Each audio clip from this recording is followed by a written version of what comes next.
Alright, hello everyone. If you don't already know who I am, or what the mod I'm working on is, then allow me to introduce you to Portal Divinity. It's a mod that seeks to be a lot more challenging than the original puzzles of the game, and it is all focused on this puzzle element that is a fizzler you can place portals on. So, what this video is going to be is basically the process from which we take the initial layout of the puzzle that is made in Puzzle Maker and BMod, and basically how we turn that into a fully decorated map for this mod. So, to get something out of the way, this is a early Chapter 2 puzzle.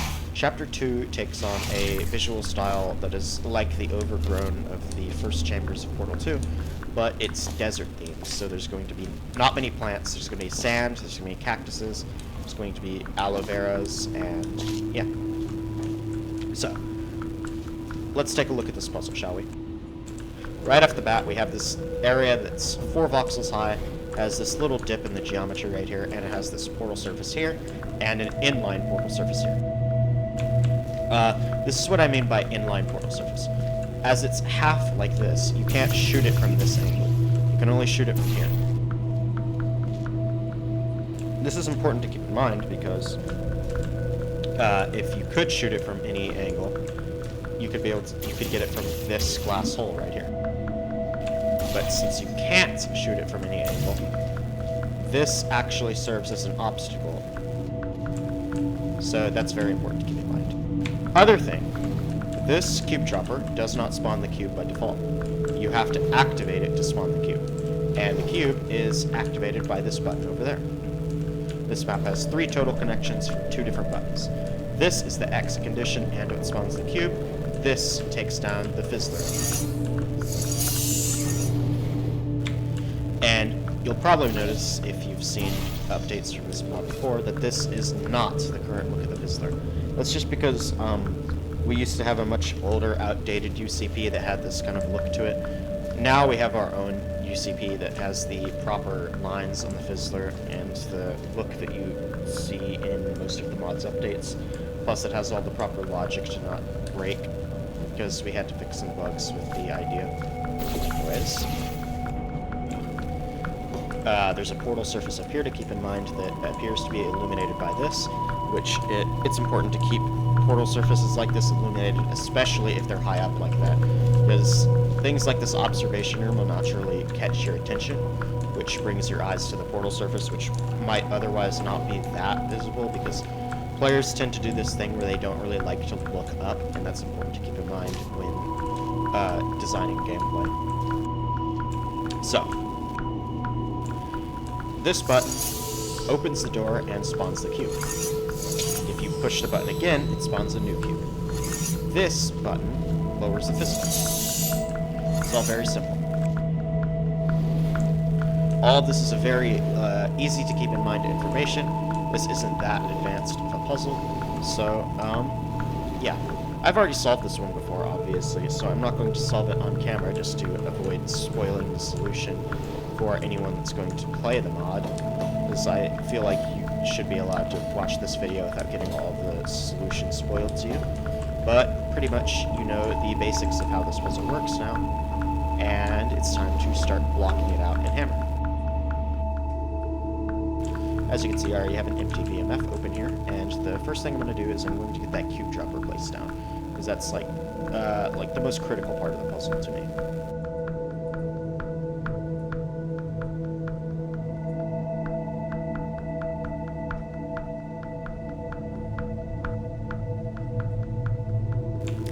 And as you can see, I'm just using the instances for this. Some Hammer mappers like to make their own cube droppers from scratch, but I think that's a waste of time.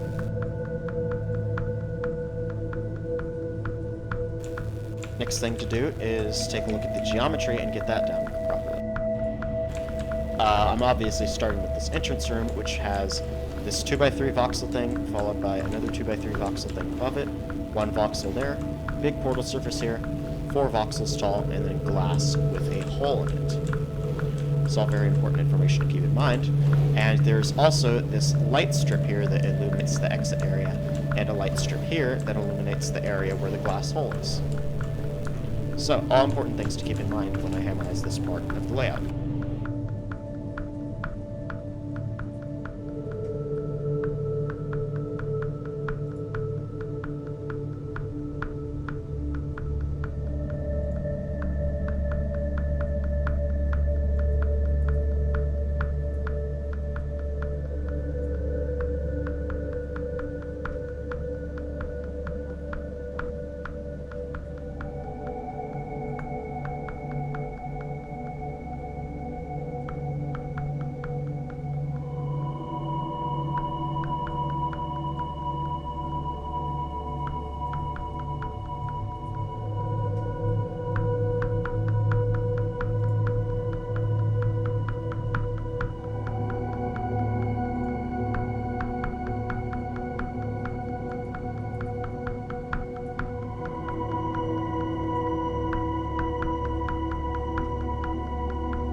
And that is the first area done. I'm going to quickly grab a door frame and then add a few little dips to the geometry. And... alright. So now I have the entrance and exit, I have the inline surface, cube dropper up here, I have the light strips. There are only 3 in the original map, but I decided just for fun that I'm going to add this broken one that doesn't emit any light up here. And I have the entrance right here, and I pushed in the surface just a little bit to give it some depth and make the layout look more interesting. When it's hammerized, I'm probably going to use this as a form of, like, destruction, just to have this completely emptied out, and, like, these are destroyed walls and stuff. This wall can also be a bit destroyed. This is the exit area, so this can look a bit more detailed than the rest of the areas. This middle section probably, okay. This section right here probably won't have as much destruction, especially not this wall, because this wall just has lighting illuminating it. This wall right here doesn't have to be destroyed because it's going to be darker. This is probably just going to keep that slant, and then I'll do destruction over here. This ceiling could be destroyed, but this ceiling will be intact, and the floor will probably mostly be intact as well. So, next I'm just going to work on getting the rest of the layout blocked out. It's a very simple process. I'm basically just copying the geometry one for one, and making a few slight adjustments if I feel like it could look better. Yeah, okay.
Alright, that is all 3 of the indicator lights completely done.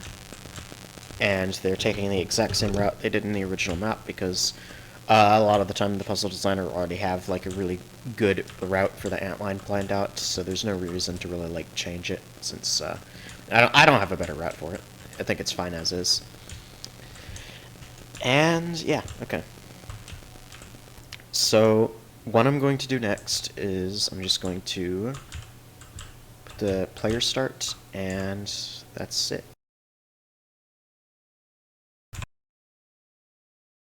I'm also going to pop the map in a cordon and give the player a portal gun. Then I'm just going to send it to Commander TNT to playtest.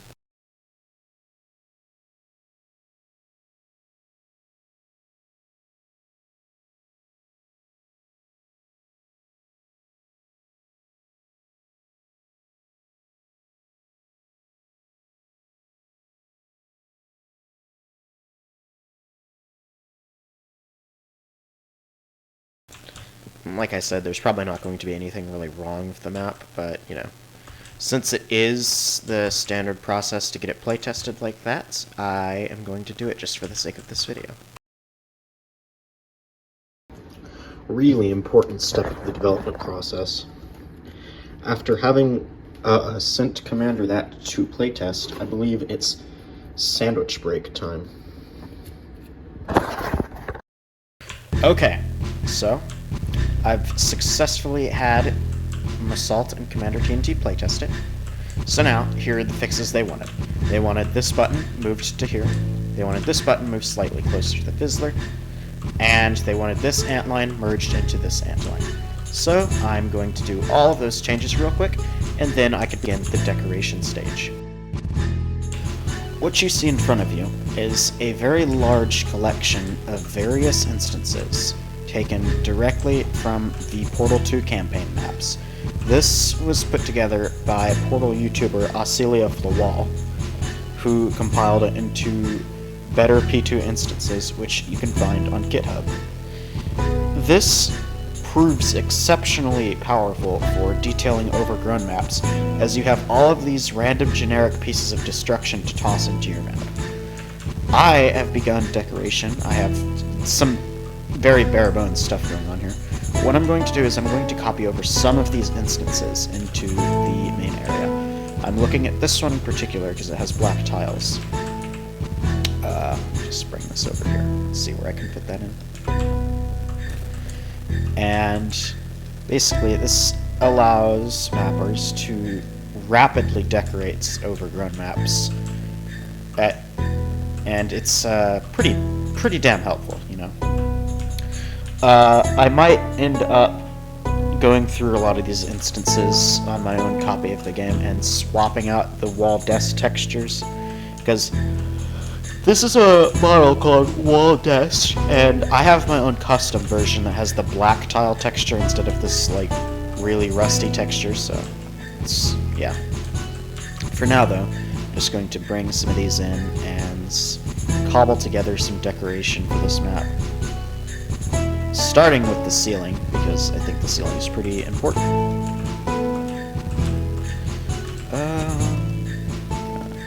Flip this one around. Okay. Let's see here. I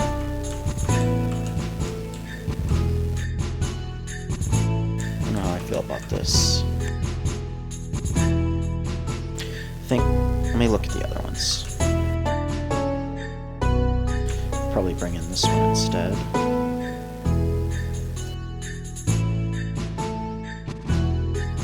Move this out of the way.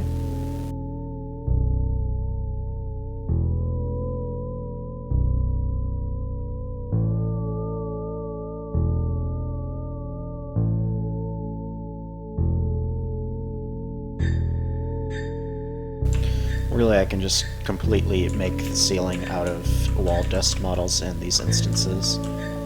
It's really fast, looks good, and it's very convenient. The best part is most players will never actually, like, pay enough attention to figure out that a lot of this is just reused copy and paste destruction. which makes it all the more powerful. You know what they say, work smarter, not harder.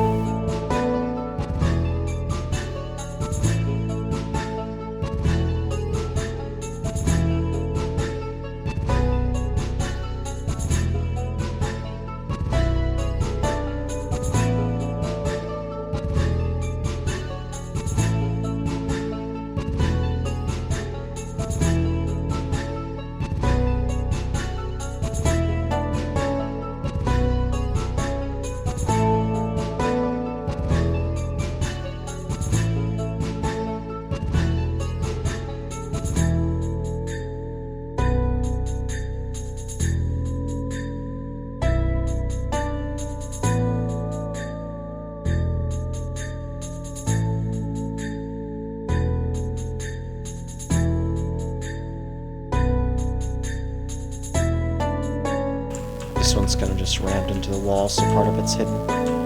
I could decompile, or not decompile, I could collapse this instance and probably bring some of the cables out. See what happens if I, like, flip it around now.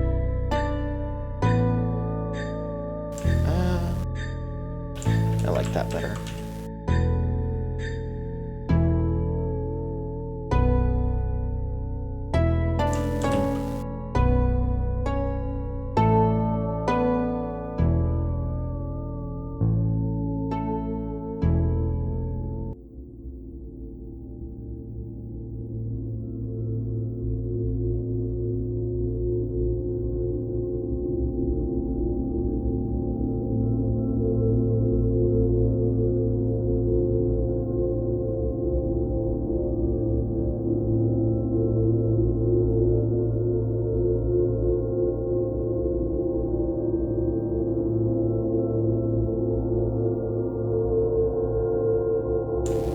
Okay. This blocks this surface a little bit, but that's fine because there is an unintended solution that can happen if this surface can have a cube fling. So that's honestly not that bad. I need to collapse this real quick.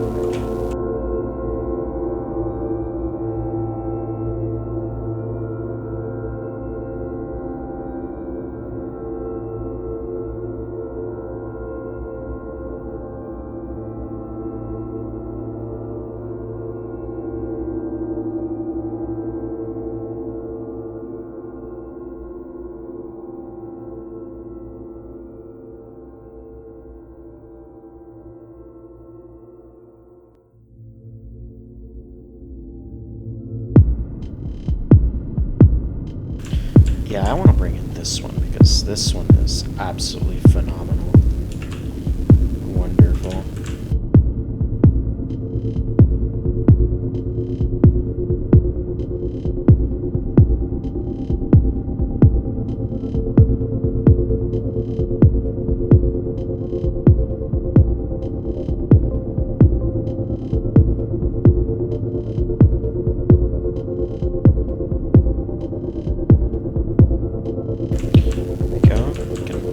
Cable up a bit.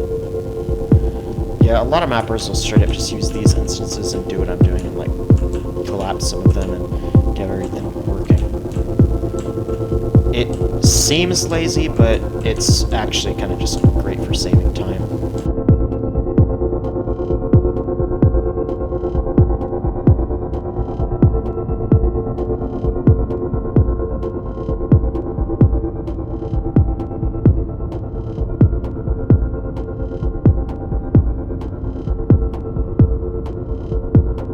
Rest can just go. I think that should just be filled in with solid ceiling pieces. Might even get rid of that one. Just, yeah.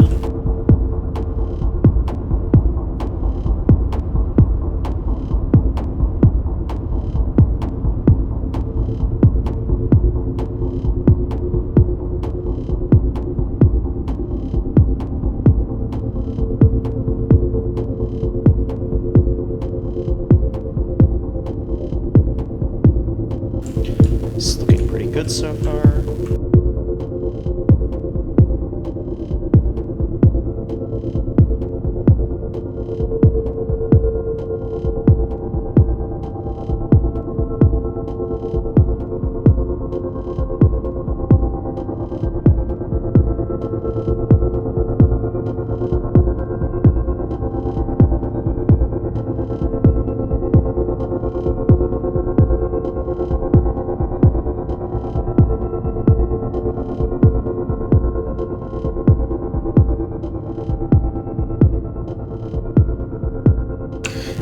the ceiling decorated, I'm decorating this wall with very similar principles to what I did at the ceiling, where I just collapse instances and move things around and basically just get it all looking good.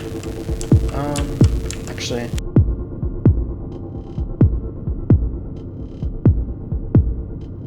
yeah, I'm just gonna do that. I feel like this would be a little bit better. Yeah, I like that. Okay. That's nice. Here I have that. I'll bring in rubble prop.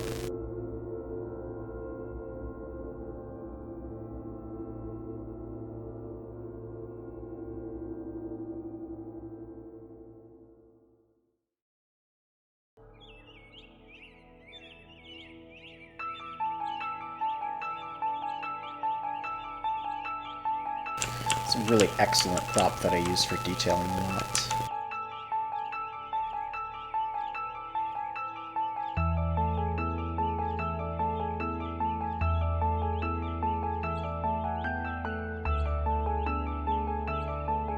Same with this like littler variant of it. Easy detailing right there. Bring in some of these.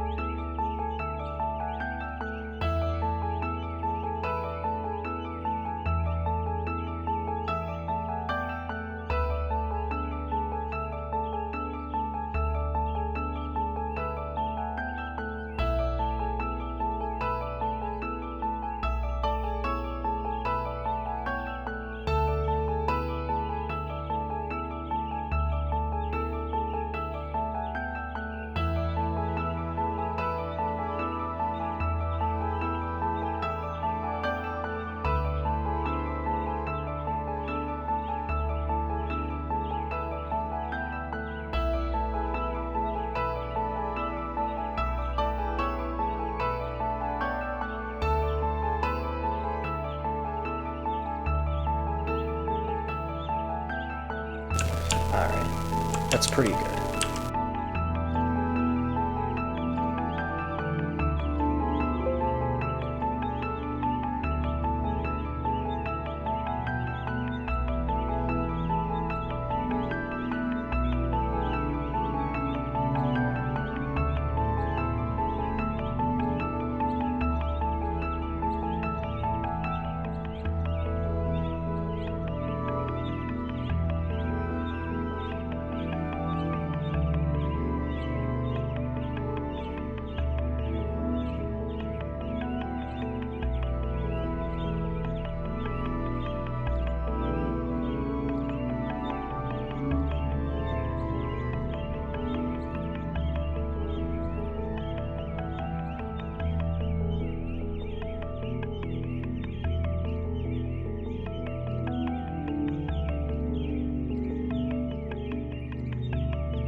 Alright, that's looking pretty nice. I'm gonna fill this in.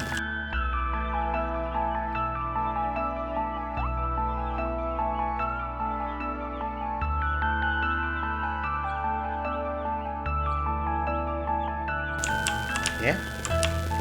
It's some decent destruction.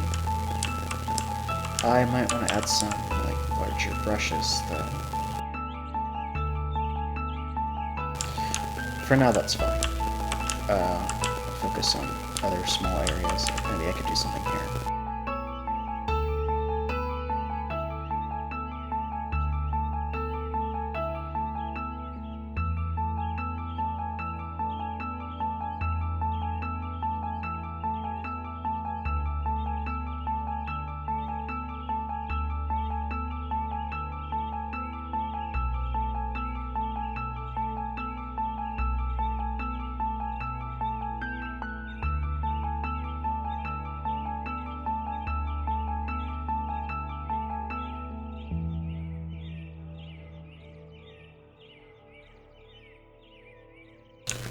Yeah, this is looking pretty nice.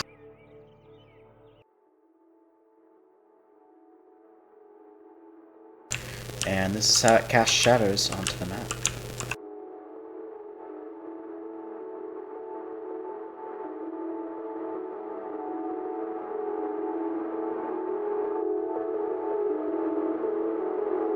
Put that at Luxel scale of 4, so there's more detailed shadows. That's interesting. Well, we have to put a block light there. Or just, yeah, block light.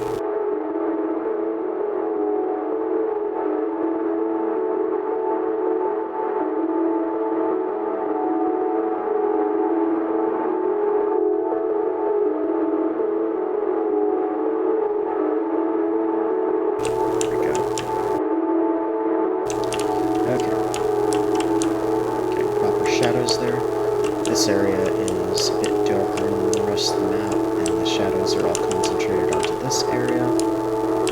That's pretty good, because that means this area gets to be more pink and red, which is cool. It's a variety of colors.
Let's see if I could...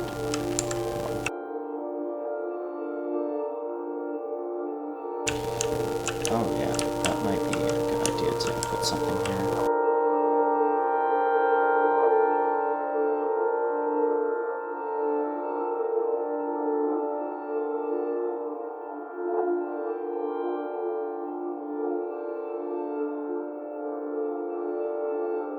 If I put something there, I mean copy and paste something from somewhere else, obviously. Rotate it around so it's less obvious, and wow, that's wonderful.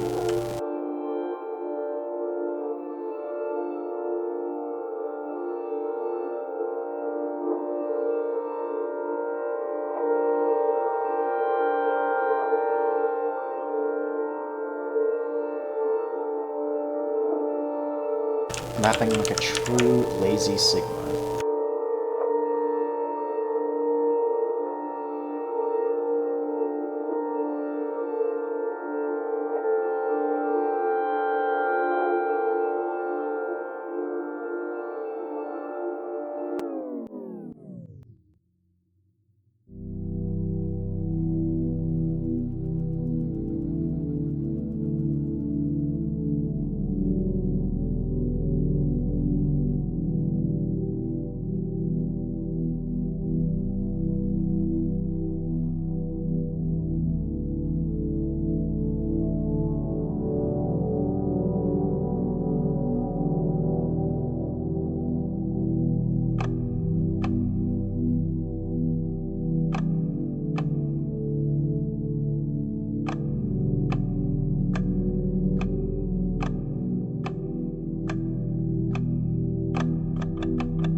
one.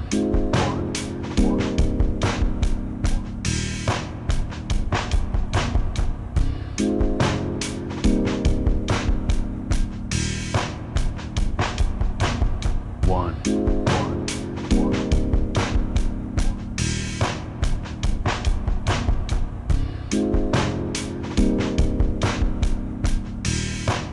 Two. One.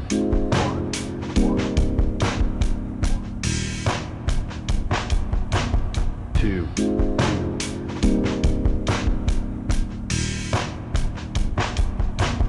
One.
Now, it's time for the first look of this map in-game, seeing what it looks like when you're actually playing it and not just viewing it in Hammer. And it's pretty good.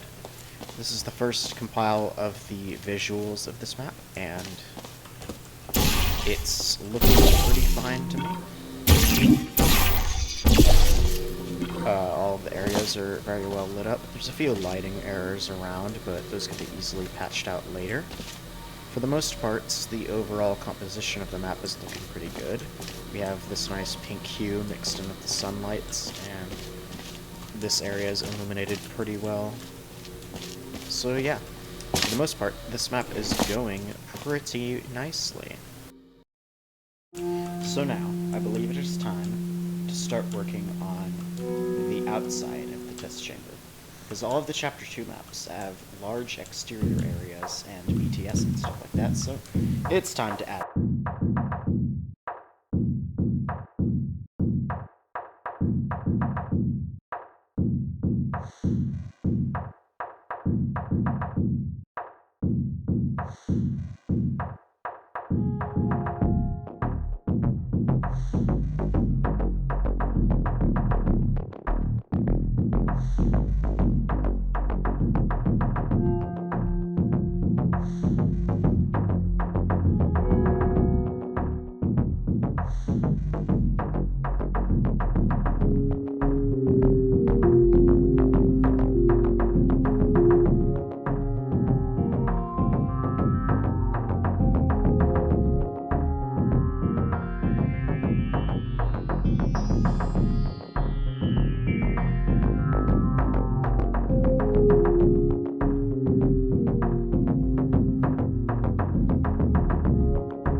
What I'm going to do next is I'm going to go through the map and clip every single wall that has destruction on it, so you can't walk through any walls or throw a cube through a solid wall.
And now, following all that work, is about to be the longest and most boring part of this development cycle.